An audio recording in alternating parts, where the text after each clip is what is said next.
एक किसान था।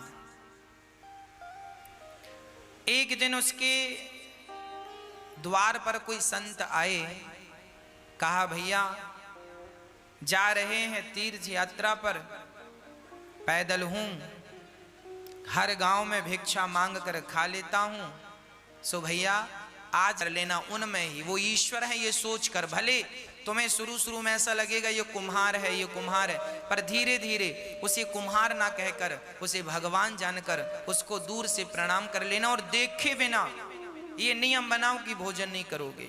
किसान बोला ये ठीक है, ये मेरे बगल में है, मैं रोज देख लिया करूंगा, कोई ज्यादा वक्त नहीं लगेगा। संत चले गए।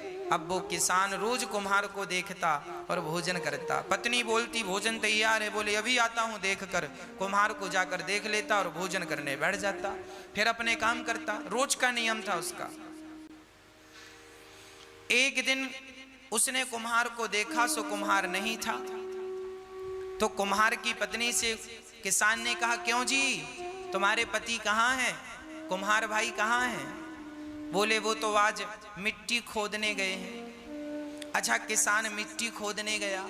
पत्नी बोली किसान की आओ भोजन ठंडा हो रहा है, भोजन कर लो। किसान बोला वो कुम्हार से मैंने आज राम राम नहीं की, भोजन नहीं कर सकता, अभी आता हूं। तो कुम्हारिन से पूछा वो किस तरफ गया है? बोले फलाने खेत में मिट्टी खोदने गए हैं। तो वो किसान दौड़ा। अच्छा, कुम्हार मिट्टी खोद रहा था, तभी अचानक उसको खुदाई करते करते एक सोने का घड़ा मिला, उसमें ढेर सारे सोने के सिक्के भरे थे। अब कुम्हार को सोने का घड़ा मिल गया। अब उसने देखा कि हमें किसी ने देखा तो नहीं।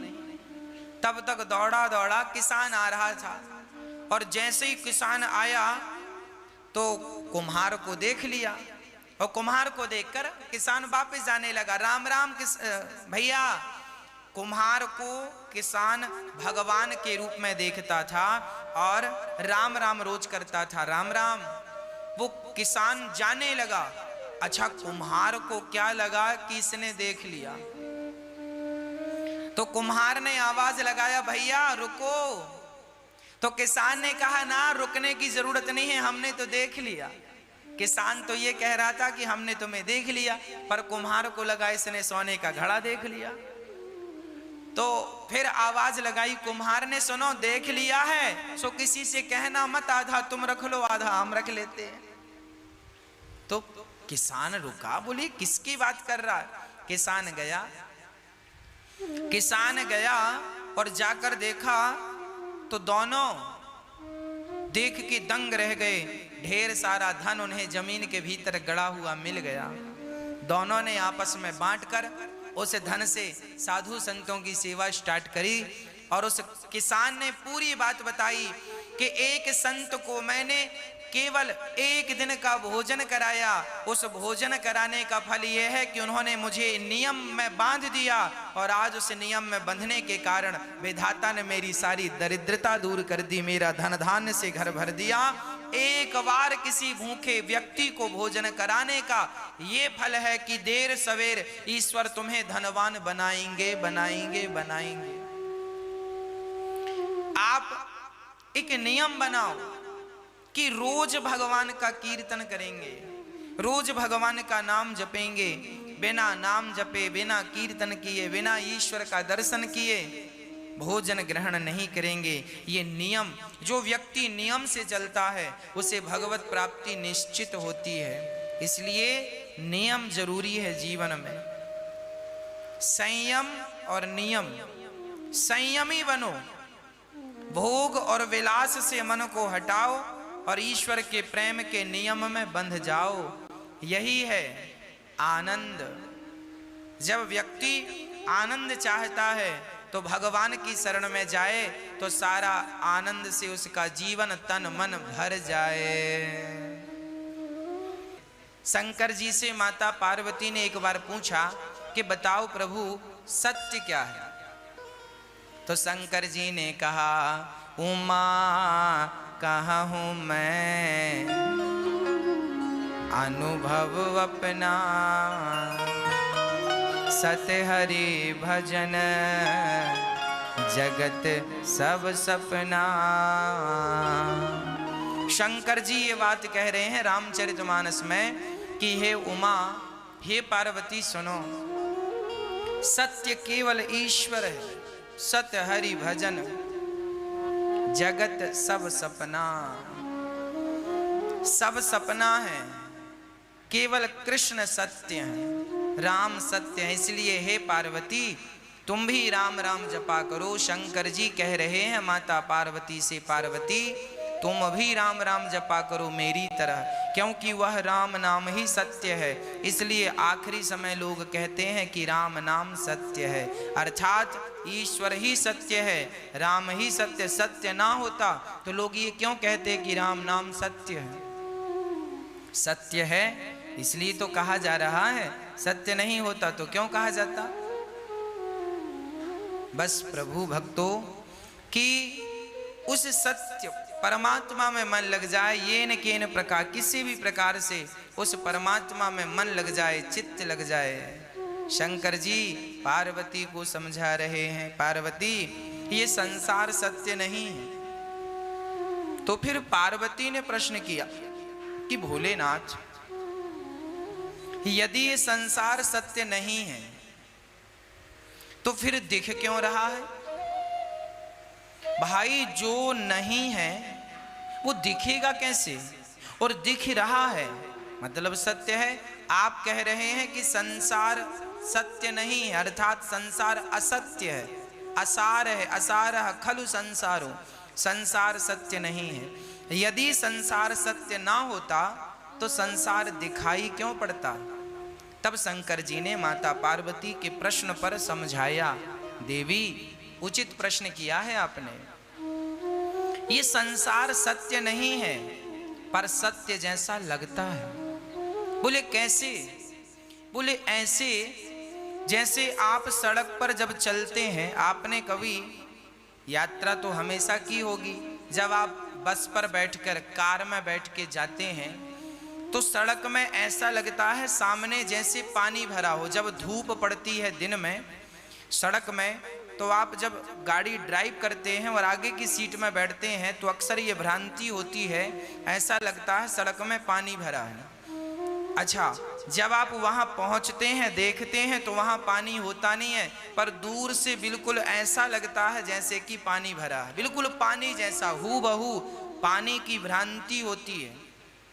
पानी है नहीं पर हम सभी को लगता है पानी है। उसी प्रकार जैसे पानी है नहीं पर लगता पानी जैसे है, उसी प्रकार ये संसार संसार है नहीं पर लगता संसार जैसे है।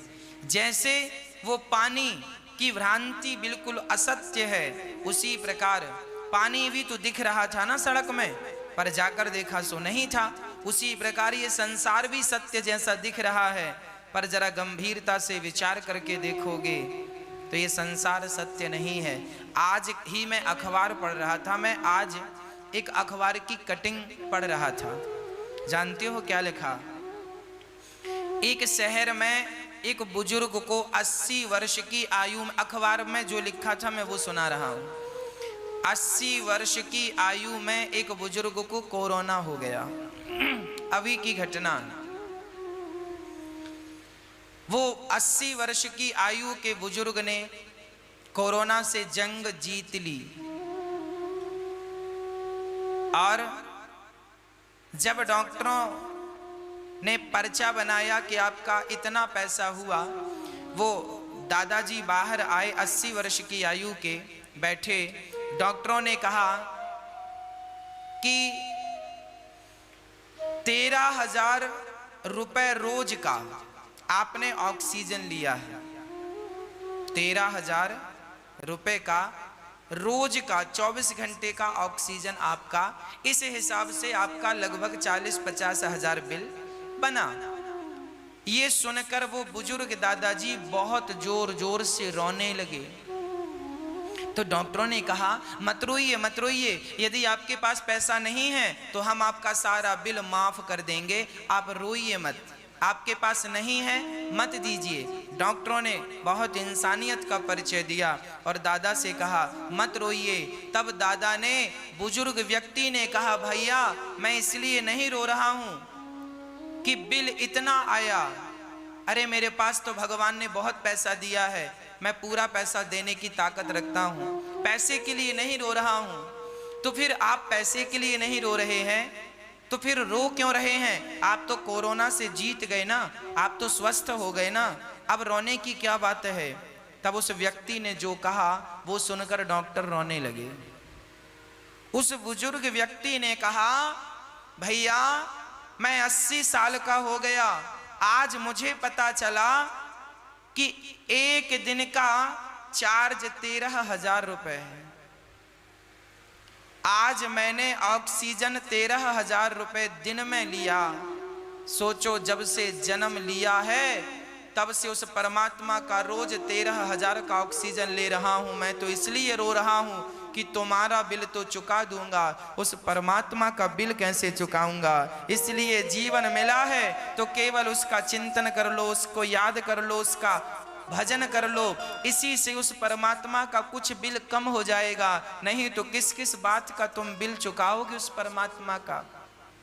ये बिल्कुल सच्ची घटना, वो दादा रोए। ये बात फिर अखबार में आई, हमने आज ही पढ़ा,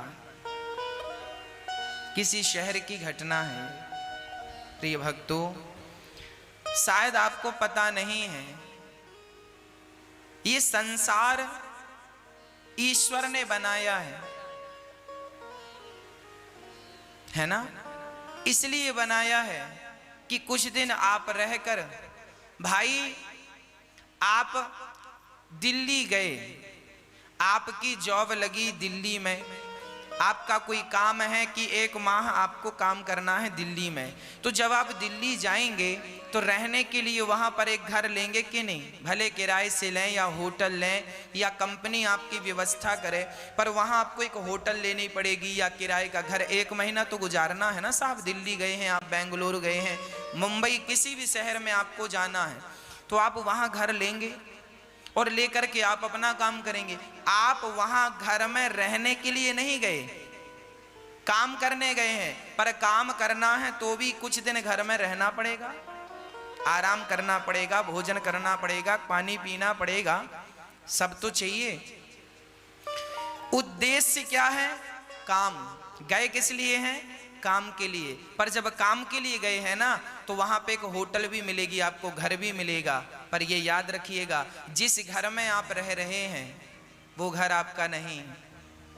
आप काम के सिलसिले में 1 माह के लिए गए तो आपने किराए का घर ले लिया 1 महीने के लिए, तो जिस घर में आप रह रहे हैं, जिस कमरे में आप रह रहे हैं वो आपका नहीं है, पर जितने दिन हैं आप उसका उपयोग करेंगे।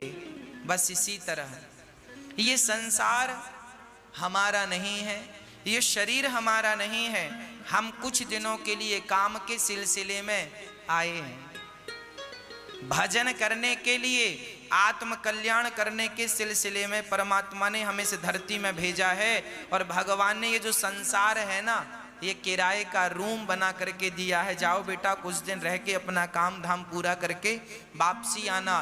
पर हम इस संसार में आते हैं कुछ दिनों के लिए और हम संसार में आके इसे अपना मान लेते हैं। इसमें रहते रहते ऐसा लगने लगता है ये मेरा है, ये मेरा है, और यही मेरा मेरा यही दुख का सबसे बड़ा कारण बन जाता है। इसलिए इस संसार में रहकर उस परमात्मा को याद करो जिसने आपको फ्री में ऑक्सीजन दे रखा है। उस परमात्मा का शुक्रिया अदा करो, थैंक यू कहो उस परमात्मा को। बस कृष्ण कृष्ण नाम जप करके जितना भजन कर सकते हो, जितना स्मरण कर सकते हो उतना करो और परमात्मा का धन्यवाद दो, है ना। प्रिय भक्तों, जीवन में दुख कब आता है? आज व्यक्ति कहता है, लोग कहते हैं महाराज जी हम बड़े दुखी हैं। दुख का कारण जानते हैं क्या है? एक सज्जन, एक बूढ़े आदमी हमें मिल गए, वो बहुत रो रहे थे।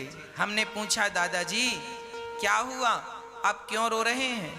उन्होंने कहा महाराज जी क्या बताएं, हमारे कोई बच्चा नहीं था तो हमने एक अनाथ बच्चे को गोद ले लिया और अपनी सारी दौलत उस बच्चे के नाम कर दी, और वह बच्चा अब हमें मार मार के घर से निकाल रहा है, इसलिए हम रो रहे हैं। हमने कहा वाह, देखो, हमने कहा तुमने उस व्यक्ति को गोद ना लिया होता, तुमने उसे अपना ना माना होता, अपना ना बनाया होता, तो क्या ये दुख आता जो दुख आज वर्तमान में आया?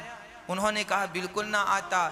हमने कहा तुम व्यर्थ के लोगों को, जमाने के लोगों को अपना बनाते फिर रहे हो, यही तो दुख का कारण है। उस परमात्मा को अपना बनाया होता तो आपको ये दिन देखने ना पड़ते, ये दुख की घड़ियां ना आती।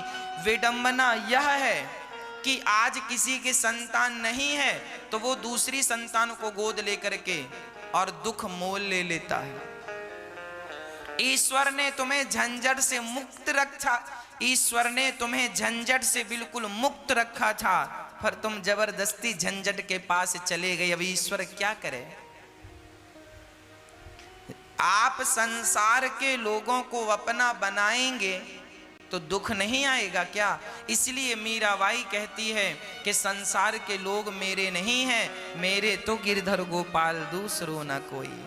हम में और उनमें यही अंतर है, हम संसार के लोगों को अपना मानते फिर रहे हैं और वो भगवान को अपना मानती थी मीरा इत्यादि भक्त। हम आपसे निवेदन यही करते हैं, संसार के लोगों का व्यवहार तो किया जाए पर उन्हें अपना ना माना जाए। अपना मानना ही पाँव में कुल्हाड़ी मारना है और दुख का कारण है। इसलिए भगवान हमारे हैं, भगवान हमारे थे, भगवान हमारे हैं और भगवान हमारे रहेंगे। भगवान हमारे थे, वही हमारे हैं, वही हमारे रहेंगे। इसलिए कहता हूं, संसार को सत्य समझने की गलती ना करना। संसार मिथ्या ही है, केवल कृष्ण सत्य है। इसलिए उस सत्य स्वरूप परमात्मा की, सत्यम परम धीमहि, उस सत्य स्वरूप परमात्मा की शरण में हम सभी को चलना चाहिए। भगवान चित स्वरूप हैं, अर्थात प्रकाश स्वरूप है। ईश्वर का प्रकाश ही है, इसलिए हम देख रहे हैं। हमारे भीतर जो देखने की शक्ति है, उस शक्ति के रूप में परमात्मा ही तो बैठा है। वो शक्ति चली जाए तो आंखें तो होंगी पर दिखेगा कुछ नहीं, शक्ति नहीं है ना। किसी को पैरालाइसिस हो जाता है, हाथ नहीं हिलता, हाथ तो है पर हिलता नहीं है, मतलब उसके अंदर में जो शरीर को हिलाने डुलाने की शक्ति थी, वो शक्ति उस अंग की निकल कर चली गई। शक्ति गई तो हाथ तो है पर तुम्हारा है भैया, अब उठा लो, तुम अपने बल से उठा सको तो तुम अपना हाथ भी नहीं उठा सकते। इसलिए केवल भगवान में अपना समर्पण कर दो, इसी से हम जीव मात्र की भलाई है। किस बात का हम घमंड करें, किस बात का अहंकार करें? साहब, श्वास भी तो हमारे अधीन नहीं है ना। भगवान सबके भीतर प्रकाश के रूप में बैठे हैं। आप जो देख रहे हैं वो ईश्वर ही है। इसलिए सबको भगवान जानकर सेवा करने लग जाओ। यदि आप सबको भगवान जानकर सेवा करेंगे तो आपको भी, आपका भी कल्याण हो जाएगा। आप सबकी सेवा करो। विश्वोत्पत्त्यादि है तवे, भगवान क्या करते हैं? विश्व की उत्पत्ति, पालन और संहार करते हैं। भगवान का काम है विश्व की उत्पत्ति, पालन और संहार, है ना। भगवान की शरण में जो हैं उनका बाल भी बांका नहीं होता। तापत्रय विनाशाय, दैहिक दैविक भौतिक तापा, राम राज्य काहू नहीं व्यापा। तीन प्रकार के दुख सबके जीवन में होते हैं। कोई तन दुखी कोई मन दुखी, कोई धन बिन रहते उदास, थोड़े थोड़े सब दुखी सुखी राम के दास। कोई तन से दुखी है, कोई मन से दुखी है, कोई धन के बिना परेशान है। आज सब ही दुखी हैं। कोई तन से दुखी, कोरोना तन से ही तो दुखी कर रहा है। कोई तन के लिए परेशान, तन से दुखी है। कोई मन का रोगी है, मन की इच्छाएं अधूरी रह गई तो डिप्रेशन आ गया, मन में बड़ी चिंता है, मन में बड़ी टेंशन है। हमें बड़ा आश्चर्य लगता है तब जब लोग ये कहते हैं महाराज जी हमें बड़ी चिंता है। हमें सुनकर बड़ा आश्चर्य लगता है तब जब लोग ये कहते हैं कि फला व्यक्ति डिप्रेशन में चले गए। मैं बिल्कुल अपनी प्रैक्टिकली बात कर रहा हूं। मुझे बहुत आश्चर्य लगता है जब ये कहते हैं लोग गुरुजी बड़ी चिंता है। मैं आपसे पूछना चाहता हूं, बताइए आपको किस बात की चिंता है? क्या चिंता है आपको? जो हो रहा है क्या वो तुम्हारी मर्जी से हो रहा है? नहीं, ईश्वर की मर्जी से हो रहा है। अच्छा, जो कल हुआ क्या वो तुम्हारी मर्जी से हुआ? वो भी ईश्वर की मर्जी से। और कल जो होगा वो भी किसकी मर्जी से? क्या तुम्हारी और हमारी? अरे वो भी विधाता की मर्जी से। जब उसी की मर्जी का हो रहा था, उसी की मर्जी का हो रहा है और उसी की मर्जी का होना है, तो तुम किस बात की चिंता कर रहे हो भैया? क्यों दुबले हो रहे हो चिंता कर करके? क्या चिंता है? जो होना है वो होके रहेगा। चिंता मत करो, परमात्मा का चिंतन करो, नेगेटिविटी मिटा दो। नेगेटिव जो सोच है आपकी, नकारात्मकता है, समाप्त कर दो। सदा पॉजिटिव रहा करो, सकारात्मक रहा करो। हम चिंता क्यों करें? क्या हमारे सोचने से, हमारे चिंता करने से क्या कोई समाधान निकलता है? यदि निकलता है तो हम चिंता करें। जो व्यक्ति चिंता कर रहा है इसका अर्थ यही है कि उसे विधाता पर, भगवान पर भरोसा नहीं है। यदि भरोसा होता तो आप चिंता ना करते, आप चिंतन करते। हे नाथ, होगा वही जो मेरे परमात्मा को, मेरे कृष्ण को मंजूर होगा। जो होना है होके रहेगा, तो आप समर्पण उनमें कर दो। क्यों चिंता कर रहे हो? सब बढ़िया होगा। आप तो केवल प्रसन्नता से ईश्वर का दर्शन करो, उनका नाम जपो, सब अच्छा होगा। होंठों पे मुस्कान बनाए रखो। मैं आपसे निवेदन करूं, एक संकल्प हम सबको लेना चाहिए। सदा प्रसन्न रहने का संकल्प लेना चाहिए। सदा प्रसन्न रहो। सच्चिदानंद रूपाया, ईश्वर आनंद के स्वरूप हैं। एक बात बताओ, जो भक्त सदा मुस्कुराता रहता है, प्रसन्न रहता है, भगवान उस पर जल्दी प्रसन्न हो जाते हैं। एक मैया वृंदावन आई और ठाकुर जी लड्डू गोपाल जी खरीदने के लिए दुकान गई। तो लड्डू गोपाल जी की दुकान में जाकर दुकानदार से कहा, भैया वो वाले ठाकुर जी दो, वो वाले कृष्ण दो। दुकानदार ने कहा, वैसे ही तो ये हैं, इनको क्यों नहीं लेती हो मैया?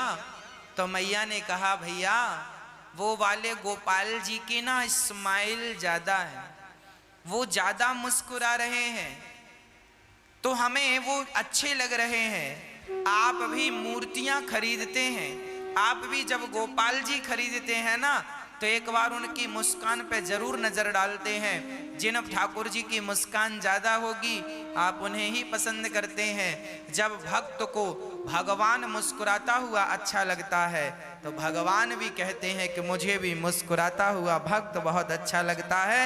जो सदा मुस्कुराता है वो ईश्वर की हर हाल में पूजा ही करता है। इसलिए डिप्रेशन, चिंता छोड़कर ईश्वर के भरोसे रहकर सदा मुस्कुराइए, सदा प्रसन्न रहिए, सदा आनंद में रहिए। ये वक्त भी गुजर जाएगा, ये दुख का वक्त भी गुजर जाएगा। बस ईश्वर का चिंतन और होठों पे सदा मुस्कान बनी रहे। सदा मुस्कुराते रहा करो, सदा हंसते रहा करो।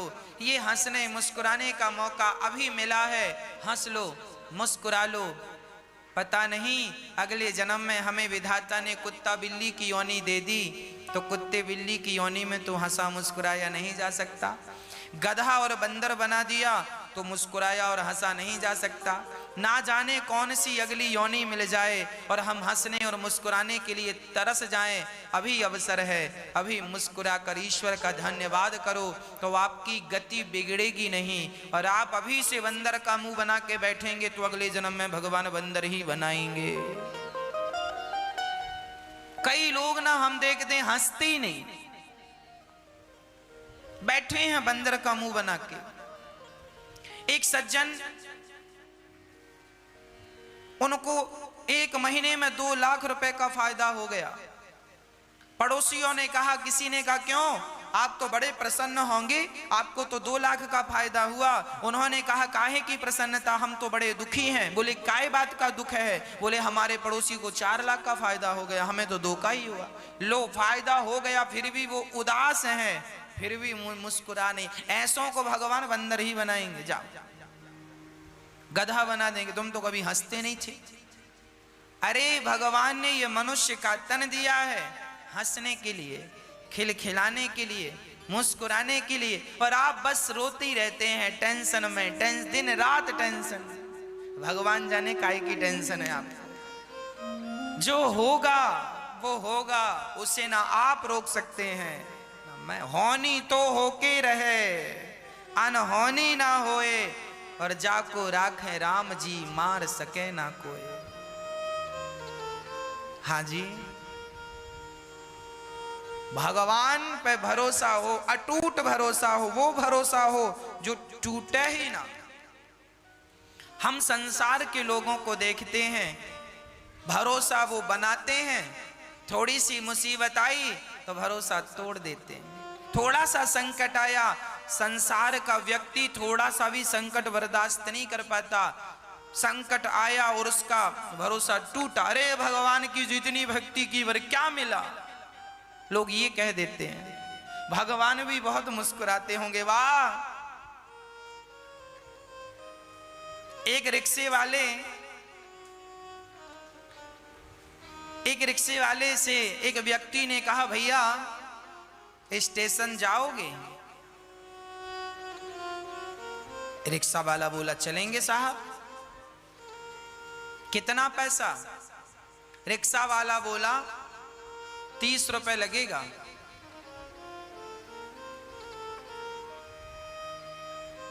तो वो व्यक्ति बोला, भैया मैं बुजुर्ग हूं और 4 कदम की दूरी पे स्टेशन है, मैं स्टेशन सोसाइटी पे ही रहता हूं और इस इतने दूर का 30 रुपए लेगा? बाकी रिक्शे वाले तो मैं रोज 10 रुपए में जाता हूं और आज तुझे 30 रुपए चाहिए।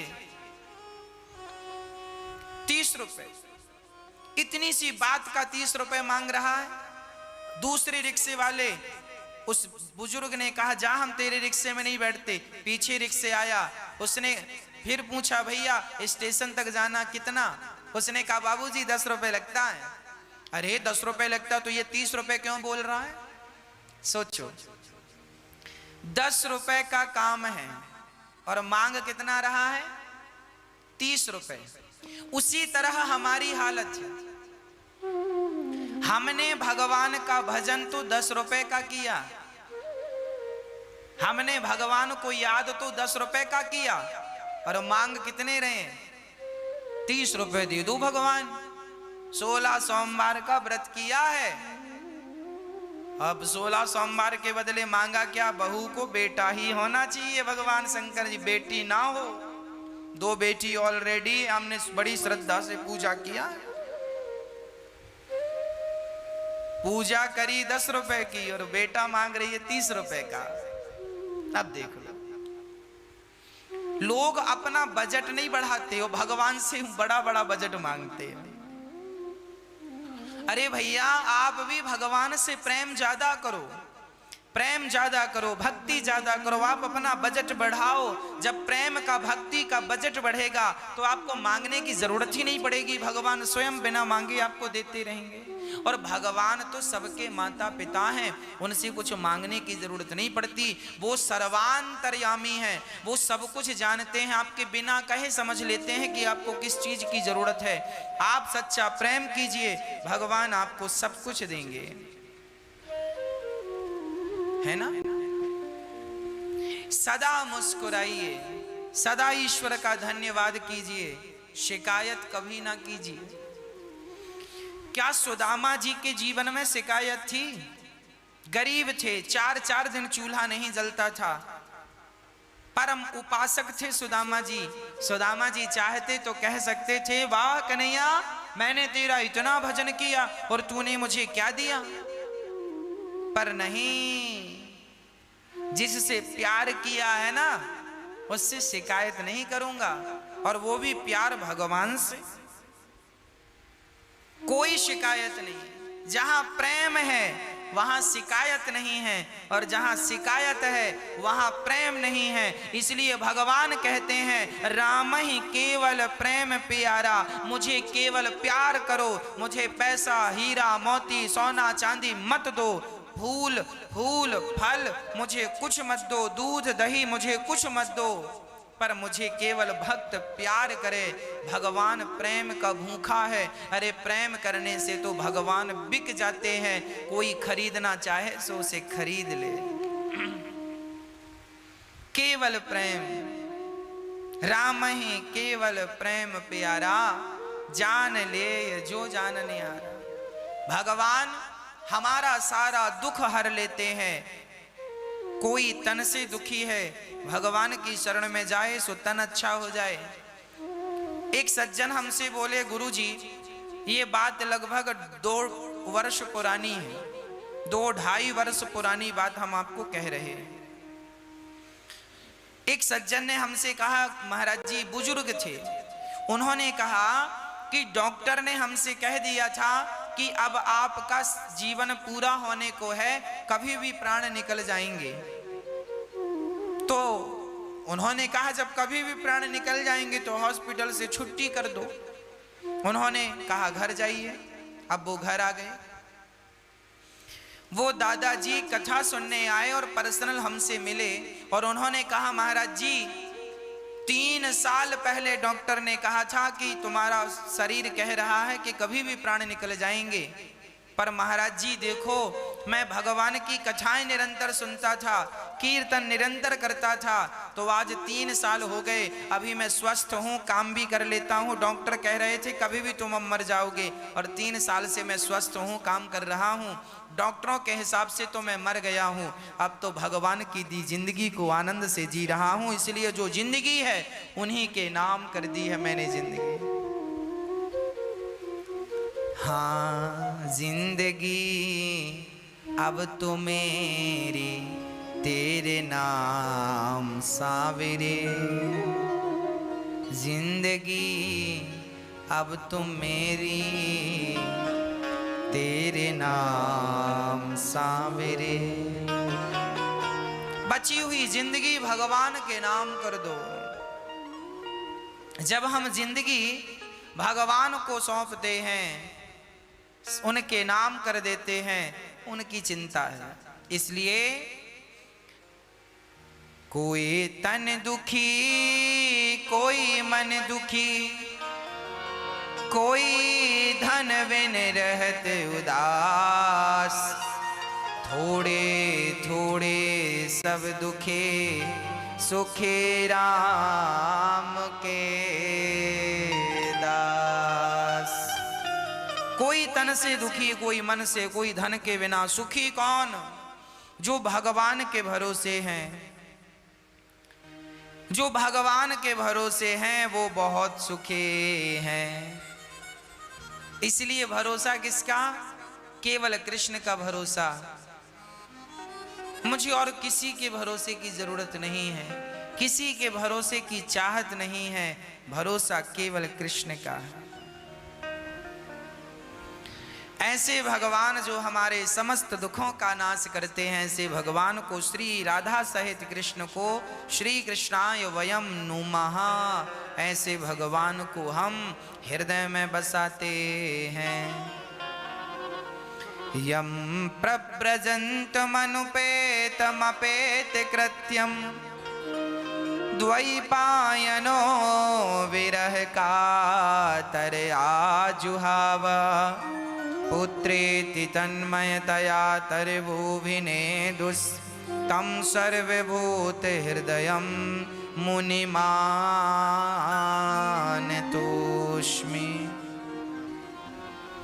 श्री सुखदेव भगवान का जन्म हुआ और जन्म लेते ही सुखदेव जी सन्यासी हो गए। ऐसे सुखदेव भगवान को नमस्कार करते हैं। 88,000 ऋषि बैठे हैं नैमिषारण्य में और 88,000 संतों के बीच में सूत जी आए तो सूत जी का खड़े होकर सारे संतों ने अभिवादन किया और सूत जी से कहा, महाराज हमें कथा सुनाओ।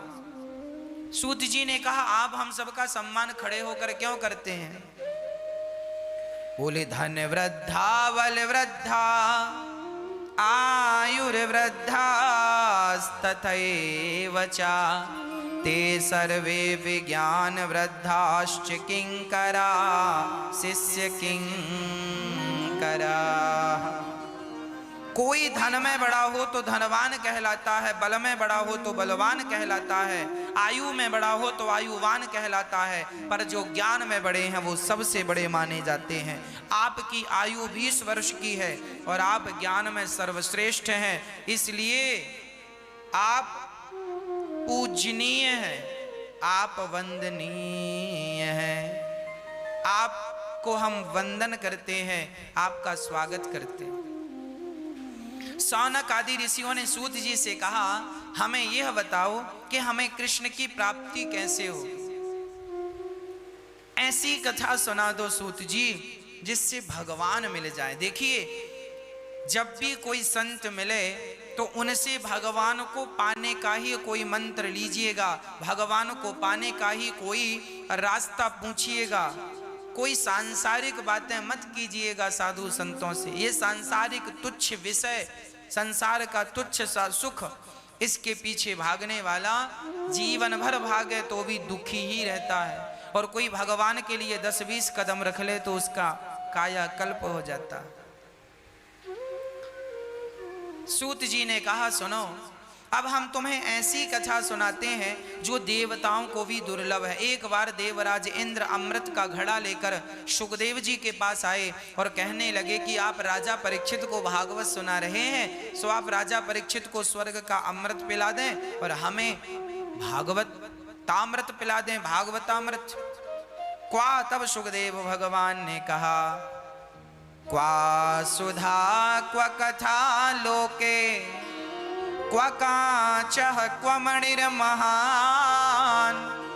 ब्रह्मरातो विचार्य एवं तदा देवाञ्जहासः।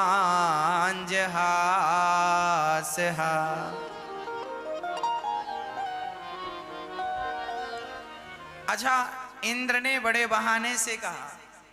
अच्छा, लोग ना बड़ा बहाना बना, कई बार ना कुछ काम बहाने से हो जाता।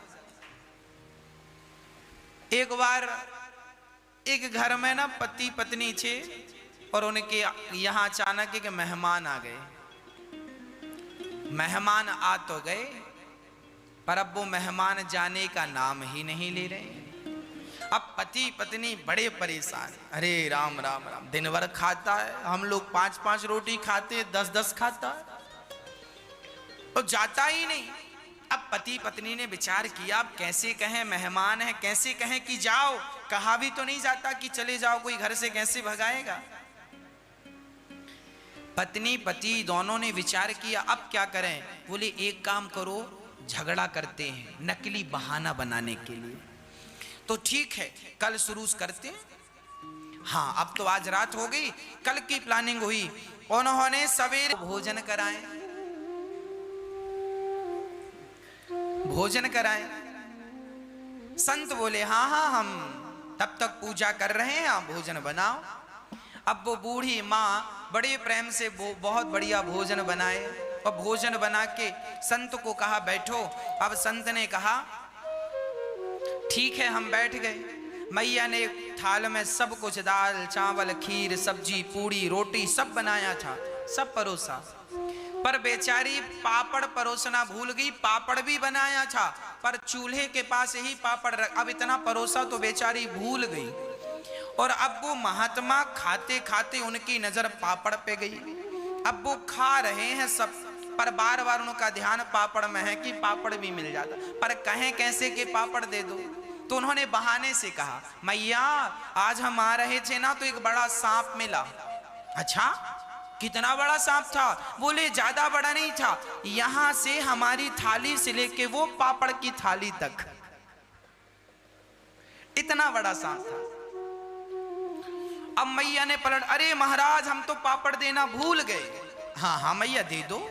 अब उसने पापड़ दिया। इनका काम बहाने से बन गया पर उस बेचारी का काम बहाने से नहीं बना, मेहमान गए ही नहीं। इंद्र का भी काम बहाने से बन जाता पर ज्यादा ही अहंकार में कह दिया कि हम अदला बदली करने आए हैं। सुखदेव जी ने कहा ये व्यापार नहीं, ये तो प्यार की तेरे बस की नहीं है, ये प्रेम है। तुम्हारी समझ में नहीं आएगा क्योंकि तुम ज्ञानी हो। और जिनकी समझ में ये प्रेम आ गया वो भगवान के हो गए। इंद्र का अहंकार नष्ट हुआ। एक बार क्या हुआ कि भागवत को देवर्षि नारद जी ने भी सुना। अच्छा नारद जी क्यों सुन रहे हैं? नारद जी समस्त तीर्थों का भ्रमण करने गए शांति पाने के लिए, पर शांति कहीं नहीं मिली। सारे तीर्थों में घूमे पर शांति का कोई रत्ती भर भी आनंद नहीं मिला। तब नारद जी पहुंचे वृंदावन।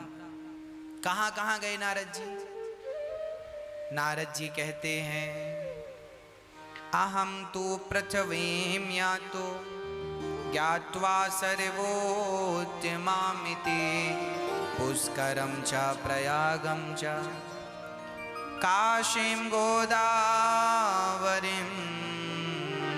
तथा। नारद जी कहते हैं मैं समस्त तीर्थों में गया पर शांति नहीं मिली। कहां कहां गए? पुष्कर प्रयाग काशी गोदावरी हरे क्षेत्र कुरुक्षेत्र रंगनाथ सारी तीर्थ शांति। तब नारद जी देखो नारद जी को शांति नहीं मिल रही। एक बार नारद जी मृत्यु लोक संसार आए, संसार में कि शांति देख लें है कि नहीं। सब ढूंढा पर शांति नहीं। तीर्थों में गए शांति नहीं। तो गृहस्थाश्रम में गृहस्थों के घर गए। धन्यो गृहस्थाश्रम, धन्य है गृहस्थाश्रम कि गृहस्थ के घर से साधुओं को भी भिक्षा मिलती है, चिड़ियों को भी दाना मिलता है, गाय को भी रोटी मिलती है। गृहस्थ ना हो तो सबका पेट कौन भरे? तो गृहस्थ सबसे श्रेष्ठ है। पर नारद जी कहते हैं आज गृहस्थाश्रम का भी विधान बिगड़ गया है। क्या चल रहा है? नारद जी ने कहा तरुणी प्रभुता गेहे श्याल को बुद्धिदायक कन्या विक्रयणे लोभात दंपतीनां चकलकनम।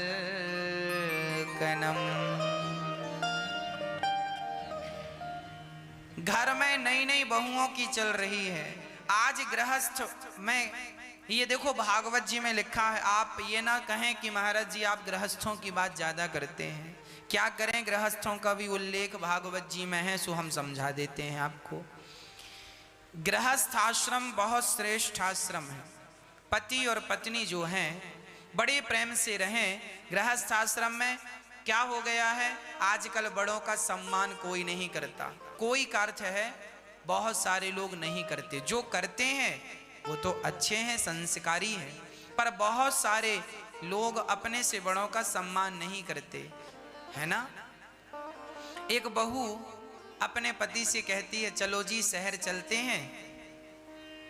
तो पति बोला शहर चलेंगे तो हमारी फिर माँ है, उसका ख्याल कौन रखेगा गांव में।